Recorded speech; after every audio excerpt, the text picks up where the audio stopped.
So today or tonight is January the 5th, 2025. So 2024 passed really quickly with a blur. It's hard to believe how fast that year was. They say as you get older, the years go faster, but I think technology has sped up time because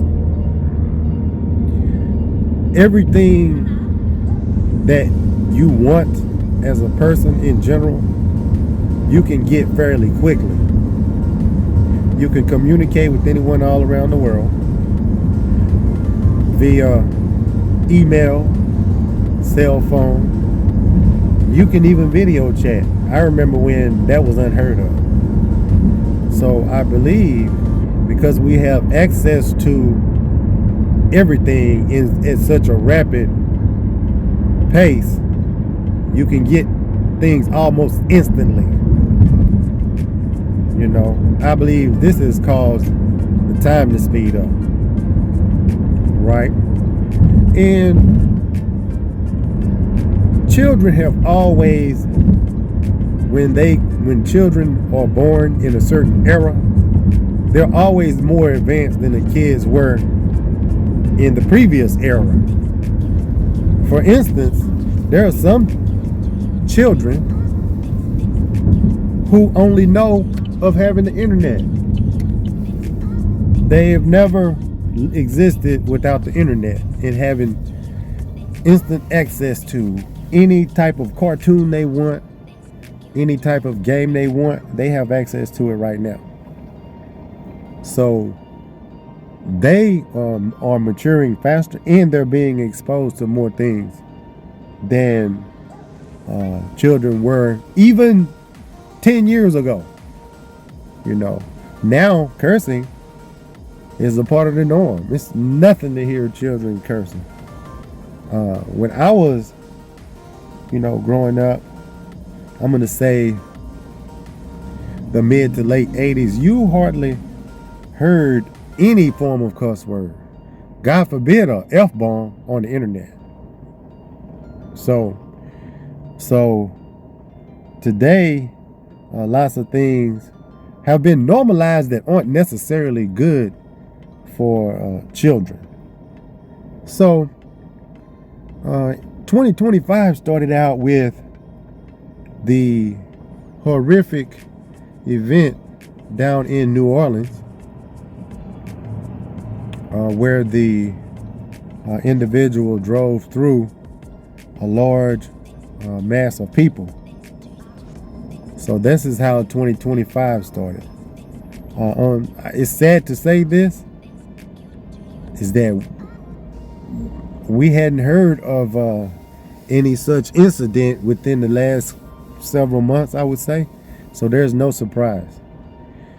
2025,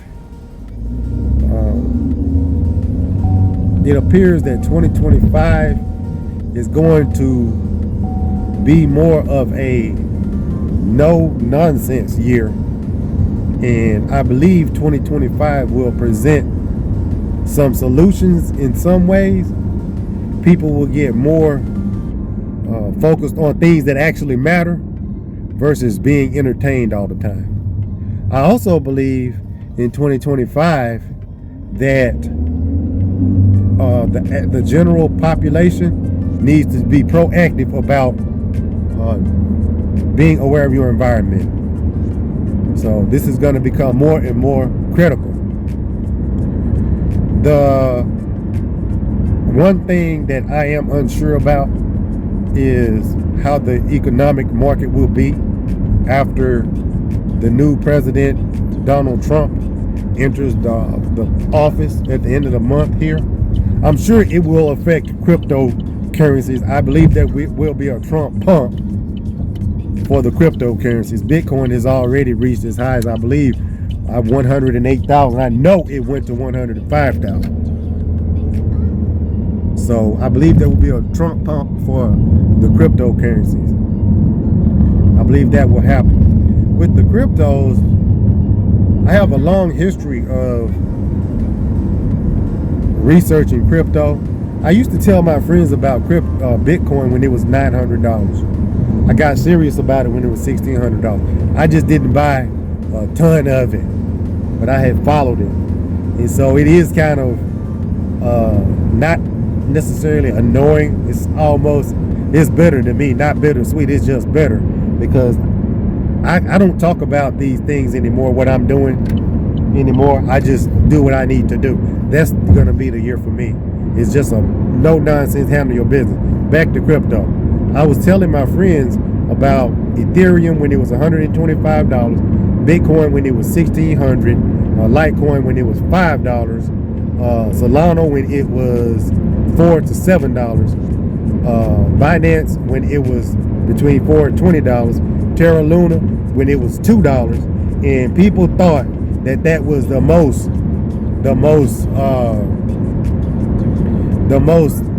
not necessarily insane. They thought it was the most impossible the impossible situation, for lack of words, that you could buy this cryptocurrency because they couldn't see it. Now the same people I told them to buy gold and silver too, they didn't buy that. So my lesson from 2024 and years past is to be silent and take care of business. So 2025 is the year of action. Take care of your business and get prepared, because we're in a situation where there's lots of chaos out here. And when there's chaos, you need to be still.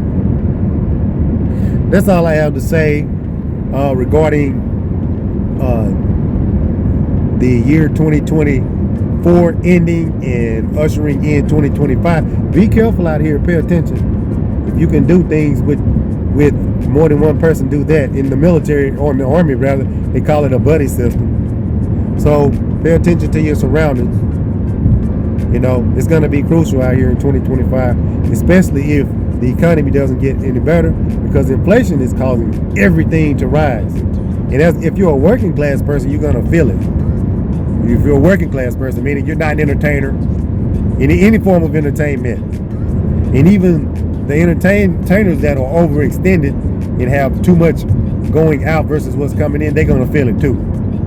So I believe 2025 is the year to get on top of things and take action. Also, I believe there will be a lot of going back to the way things used to be, because technology has made people lazy and want to be entertained all the time. Entertainment doesn't always have to be something funny or a clown show, clown videos and prank videos and fighting videos and you know, rap music, and which, you know, I grew up listening to Tupac and everybody, but it doesn't. Entertainment can also be good for you. It's called edutainment, so you can learn too and work on your goals. Also, slang. Slang is almost used now just for attention. Just for attention. So now everything that you see on TV, any commercial, somebody's either using slang or rapping or dancing. But it's gonna come a shift. It's gonna be a paradigm shift where people will want things to be a little bit more formal, not necessarily, you know, stuck up, stick in the mud. But people are going to start being what do you call it? People are going to start enjoying someone to talk with intellect versus everything has to be funny and slang and jokes and clowns. You can also learn a lot and be entertained. You know, there's a balance. That's what S represents, is balance. That's what it is. But anyway, that's my interpretation of the situation ending 2024, going into 2025. God bless the people who are injured and killed. God bless them in New Orleans. And try to make this a productive year. That's all I have to say. Peace.